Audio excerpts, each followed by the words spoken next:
बिस्मिल्लाहिर्रहमानिर्रहीम। अस्सलामु अलैकुम नाजरीन। 1916 की बात है कि पहली जंग अजीम के दौरान कहर और गज़ब के साए पूरी दुनिया पर मंडला रहे थे और खुदावंदे आलम का कहर कयामत बनकर दुनिया पर टूट रहा था।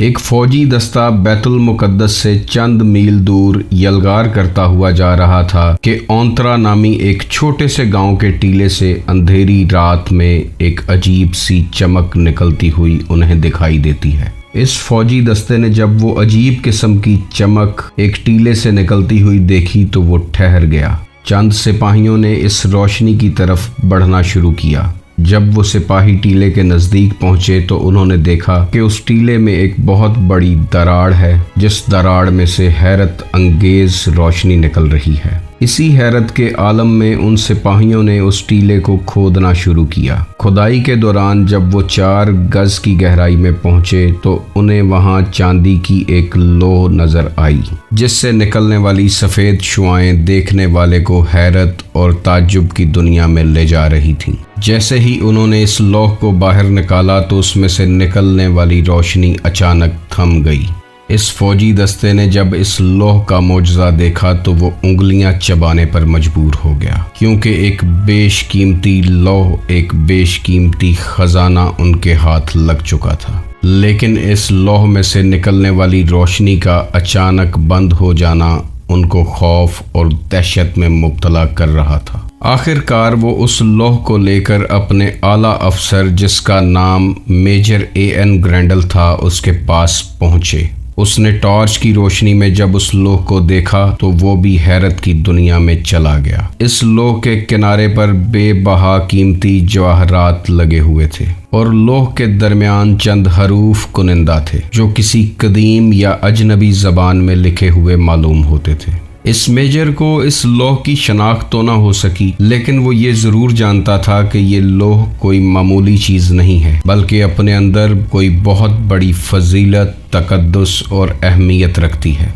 मेजर ग्रैंडल की कोशिश से ये तख्ती दस्त बदस्त मंजिलें तय करती करती अफवाज बरतानिया के लेफ्टिनेंट जनरल D.O. ग्लैडस्टोन के पास पहुंची, जिसने इसे आगे बरतानवी माहिरीन आसार कदीमा के सुपुर्द कर दिया। 1918 में जैसे ही जंग अजीम ख़त्म हुई तो इस लौह पर तहकीक का काम शुरू हो गया। इसकी तहकीक के लिए एक ख़ास कमेटी बनाई गई, जिसमें अमेरिका, इंग्लैंड, फ्रांस और यूरोपीय ममालिक के उन माहिरीन को शामिल किया गया जो पुरानी ज़बानों को समझते थे।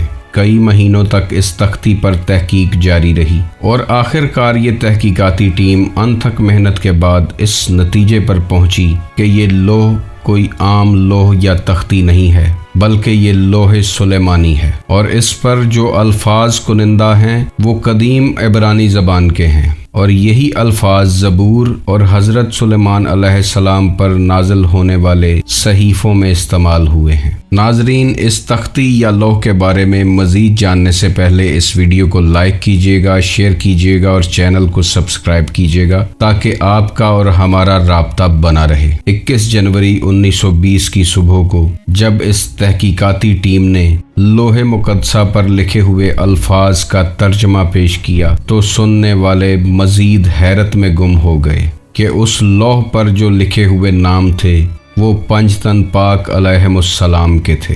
इन अल्फाज का अगर उर्दू में तर्जमा किया जाए तो ये अल्फाज हैं, या अली मेरी मदद कीजो, या अहमद पहुँचो, या बतूल निगाह रखो, या हसन करम फरमाओ, या हुसैन खुशी बख्शो।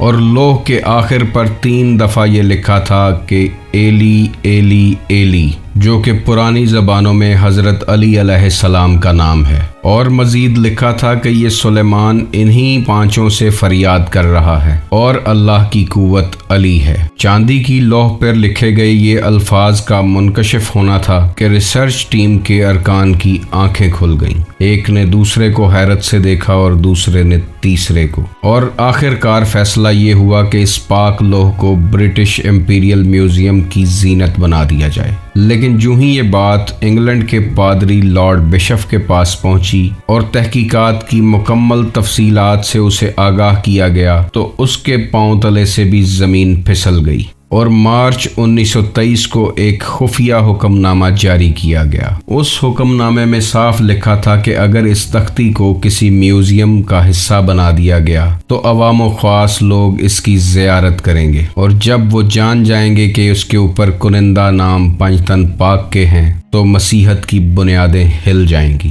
لہٰذا بہتر ہے کہ چاندی کی اس تختی کو ایک سیکرٹ چرچ روم میں چھپا دیا جائے، اور آج تک یہ لوح انگلینڈ کے ایک خاص چرچ کے خاص کمرے میں 5 نفوس مطہرہ کا نور پھیلا رہی ہے۔ عیسائیوں نے پنجتن پاک کے اس رحمانی نور کو پھیلنے سے روکنے کی بہت کوشش کی، مگر یہ وہ چراغ ہیں کہ جنہیں کفر کی پھونکوں سے بجھایا نہیں جا سکتا۔ قرآن پاک میں اللہ فرماتا ہے، یہ لوگ اپنے منہ سے پھونک مار کر خدا کے نور کو بجھانا چاہتے ہیں، حالانکہ خدا اپنے نور کو پورا کر کے رہے گا، اگرچہ کفار برا کیوں نہ مانے۔ کچھ عرصہ گزرنا تھا کہ اس مقدس لوح کے بارے میں لوگوں میں چہمگوئیاں شروع ہوئیں، اور لوگوں نے اس تختی کے بارے میں بات کرنا شروع کی۔ ان پر یہ راز منکشف ہوا کہ اسلام سچا دین ہے، اور پچھلے پیغمبروں نے ہزاروں برس پہلے نہ صرف نبی علیہ السلام کی خبریں دی ہیں بلکہ ان سے مدد بھی مانگی ہے۔